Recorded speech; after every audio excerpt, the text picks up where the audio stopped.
എല്ലാവർക്കും ഗിരീഷ് കുമാരൻ വ്ളോഗ്സിലേക്ക് സ്വാഗതം. ഇന്ന് നമ്മൾ പരിചയപ്പെടുന്നത് കൊല്ലം അഡ്വഞ്ചർ പാർക്കാണ്.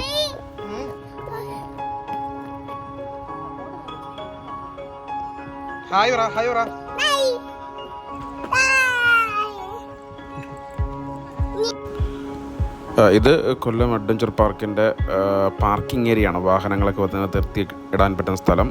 വളരെ വലിയൊരു ഏരിയ നമുക്കവിടെ ഉണ്ട്. നമ്മൾ കയറാൻ നേരത്ത് ഒരു ടിക്കറ്റൊക്കെയാണ് 25 രൂപ മറ്റേ ഉള്ളൂ ടിക്കറ്റ്. നമുക്ക് ഇറങ്ങാൻ ഉള്ള പടികളാണ് ഈ കാണുന്നത്. വളരെ മനോഹരമാണ്. ഇതൊരു പഴയ പാർക്കാണ്.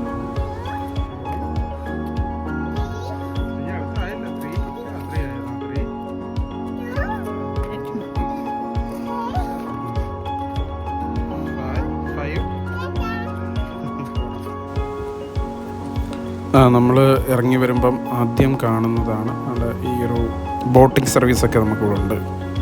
ബോട്ടിംഗ് സർവീസിന് പൈസ കൊടുക്കുന്നതും ഉണ്ട്, അല്ലാതുള്ള സർവീസും ഉണ്ട്. നമുക്ക് പൈസ കൊടുത്ത് കാണാം, അത് ഉപയോഗിക്കാം. വലിയൊരു പാർക്കാണ്. അഡ്വഞ്ചർ പരമായിട്ടുള്ള എല്ലാ സംവിധാനങ്ങളും ഈ ഒരു പാർക്കിൽ അവർ ഏർപ്പെടുത്തിയിട്ടുണ്ട്, സംവിധാനം ചെയ്തിട്ടുണ്ട്. പിന്നെ ഈ ഹോൾ കണ്ടല്ലോ, പണ്ട് ഒറ്റയാൾ പട്ടാളം മുകേഷിൻ്റെ സിനിമയ്ക്കകത്തൊക്കെ ഈ ഹോളിനകത്തൂടെ ഇറങ്ങിപ്പോയി ഗുണ്ടകളൊക്കെ ഓടിപ്പോകുന്ന രംഗങ്ങളൊക്കെ ഉണ്ട്. ആ സിനിമ കാണുന്നവർക്ക് അത് ഓർമ്മയുണ്ടാവും. അപ്പോൾ ഇങ്ങനെ ഈ ഒരു ട്രെയിൻ ഇപ്പം ഈ ഒരു അവധിക്കാലമായതുകൊണ്ട്, അവധിക്കാല സമയത്താണ്, അതായത് സമ്മർ വെക്കേഷനാണ് ഞാൻ ചെല്ലുന്നത്. അപ്പോൾ ആ സമയത്ത് കുട്ടികളെയൊക്കെ അവിടെ എൻജോയ് ചെയ്യിപ്പിക്കാൻ വേണ്ടി അവർ ഒരുക്കി ഒരു പുതിയ ട്രെയിനൊക്കെ ഏർപ്പാട് ചെയ്തിട്ടുണ്ട്.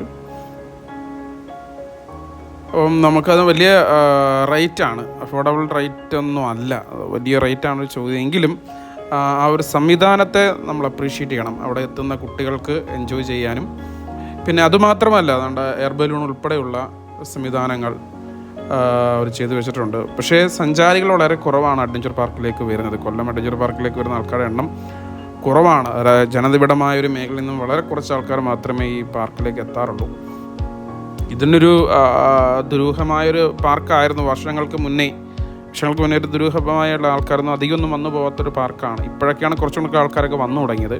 അതുകൊണ്ട് തന്നെ കുറേയൊക്കെ പുതിയ പുതിയ മാറ്റങ്ങൾ പാർക്കിൻ്റെ പ്രവർത്തകർ നടപ്പിലാക്കിയിട്ടുമുണ്ട്.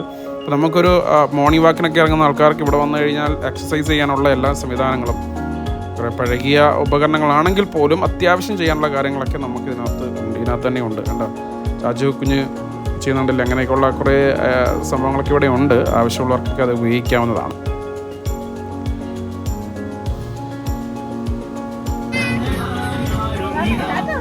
പിന്നെ ട്രെയിൻ സംവിധാനം ഏർപ്പെടുത്തിയിട്ടുണ്ട്. കിലുക്കം സിനിമയ്ക്കകത്ത് മോഹൻലാൽ ഒക്കെ പോകുന്ന, ഊട്ടിയിലേക്ക് പോകുന്ന മോഡലുള്ള ട്രെയിൻ സംവിധാനമാണ് ഏർപ്പെടുത്തിയിരിക്കുന്നത്. നമുക്കത് എൻജോയ് ചെയ്യാവുന്നതാണ്. കുട്ടികൾക്കും മുതിർന്നവർക്കും അതിനകത്ത് കയറാൻ പറ്റും.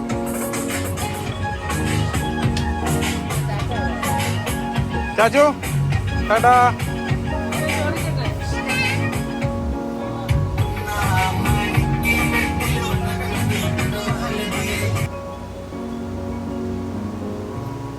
എയർ ബലൂണൊക്കെ ഭയങ്കര റേറ്റാണ് അവർ ചോദിച്ചത്. അതിനകത്ത് കയറാൻ വേണ്ടിയുള്ള പൈസയൊക്കെ വളരെ വലിയ റേറ്റാണ് അവർ ചോദിക്കുന്നത്. എങ്കിലും ആൾക്കാരത് എൻജോയ് ചെയ്യുന്നുണ്ട്. ആൾക്കാർ താരതമ്യേന കുറവാണ്, ആൾക്കാരൊക്കെ വരുന്നതേ ഉള്ളൂ. ഒരു വൈകുന്നേരമൊക്കെ ആകുമ്പോഴത്തേക്കും കുറച്ചുകൂടെ ആൾക്കാരൊക്കെ വരും എന്നുള്ള പ്രതീക്ഷയിലാണ് നിൽക്കുന്നത്.